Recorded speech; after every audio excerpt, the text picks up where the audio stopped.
Bismillahirrahmanirrahim. Assalamu alaikum. My name is Hassan and today we are going to add simple link in button in revolution slider in WordPress. Before starting work, it's my request, please subscribe my channel. Thank you. Now back to our work. So this is our button. Now select, double click on it and then you see multiple options. So we are in layer option and then you see action. So click on it. Now pop up open and then you see multiple options.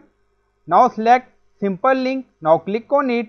Now you see simple link added and then you see interaction link, action type, simple link, we select and then you see link URL.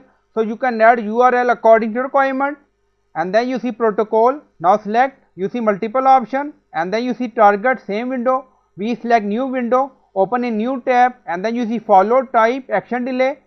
So you can select setting according to requirement. Now close and then click on save. Now saving slide.